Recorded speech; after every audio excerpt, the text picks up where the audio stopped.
Et salut à tous, c'est Axel de testmobile.fr. J'ai dans les mains un Nexus 6P qui tourne sous Android N. Je vais vous présenter les nouveautés dans cette version preview pour les développeurs. Allez, c'est parti. Alors première chose en introduction, sachez que cette version, c'est la première version qui a été déployée pour les développeurs, c'est une preview, elle est loin d'être finie, c'est vraiment une première édition, et tout ce que je vais vous montrer là, en fait, potentiellement ça peut changer, et en plus il va y avoir a priori des nouveautés qui seront ajoutées. Première nouveauté, les notifications qui ont été changées là-haut, le panneau des notifications comme vous pouvez le voir, vous avez vos notifications qui s'affichent différemment, vous avez aussi la possibilité d'ouvrir un tiroir de cette façon-là, d'éditer ensuite l'ordre des éléments là-dedans, donc c'est plutôt sympa et en plus de ça, quand vous ouvrez une notification de type mail rapidement, vous pouvez faire répondre directement et répondre là ici à un mail ou à un message. Les paramètres ont également changé, vous avez des suggestions en haut, vous avez plus d'informations qui s'affichent à chaque fois pour chaque élément, donc ça c'est plutôt pas mal. Et quand vous faites comme ça, eh bien vous avez toutes vos catégories qui s'affichent ici et qui permettent donc d'accéder plus rapidement aux éléments.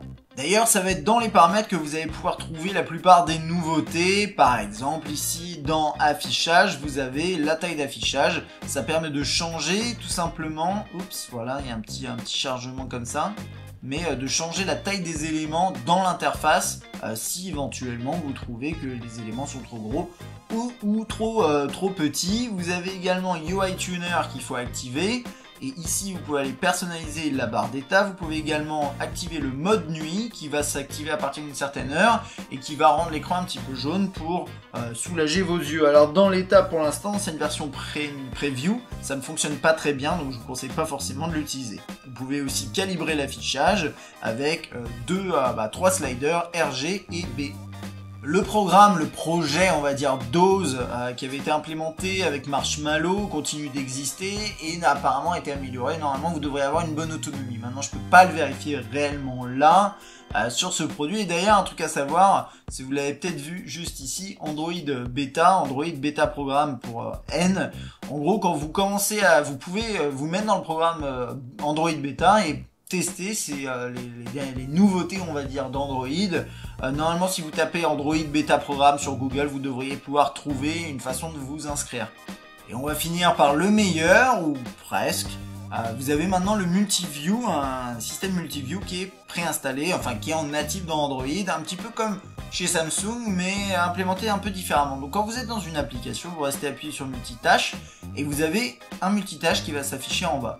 Si vous sélectionnez là, eh bien vous aurez deux fenêtres, une en haut et une en bas. Vous pouvez changer éventuellement la répartition. Ça, c'est quelque chose qui est plutôt bien foutu. Et changer ensuite quelle application va être dans le multitâche en bas en faisant comme ça. Alors c'est un peu étrange parce que c'est pas habituel. Moi je sais que par exemple là voilà on va faire comme ça et là j'ai mes mails, mais si je veux changer ce qui se passe là-haut, en fait c'est pas possible. Vous pouvez juste changer ce qu'il y a en bas et après si vous restez appuyé dessus en fait ça va le désactiver. D'ailleurs assez intéressant, si je me trompe pas, si je reviens en arrière comme ça et que je lance une application, hop, on va rester en mode multiview, donc c'est vraiment on ou off. Alors il est pas inintéressant parce que ça permet de voir un petit peu les débuts de ce que YouTube, là je suis sur YouTube, mais que Google propose par rapport à ça, mais il y a quand même quelques défauts. Alors parmi lesquels on va dire la lecture par exemple en multitâche, donc on va fermer ça. Donc là j'ai une vidéo YouTube qui se lit. D'ailleurs, je peux laisser peut-être un peu le son vu que de toute façon c'est moi qui parle, il n'y a pas de problème de copyright. Et là, je suis en train de naviguer sur le web et regardez, quand je navigue sur le web, en fait, ce qui va se passer, c'est que le multiview va se mettre en pause. Donc, vous ne pouvez pas utiliser le multiview pour regarder des vidéos sur YouTube et faire autre chose en même temps. Et ça, pour moi, c'est quand même dommage. Parce qu'au final, à quoi ça sert du multiview sur un écran comme ça si vous ne pouvez pas regarder de vidéo dans l'autre écran? Ça met en pause finalement ce qui se passe et voilà. Donc ça, je trouve ça quand même vraiment dommage. J'espère qu'ils vont régler ça parce que chez Samsung, le multiview, il permet de faire du multitâche de cette façon-là avec une vidéo. Donc voilà, ce sera tout pour ma petite présentation d'Android N dans sa version preview pour les développeurs, sa première version. Il y aura peut-être d'autres vidéos pour suivre un peu l'évolution de ce système.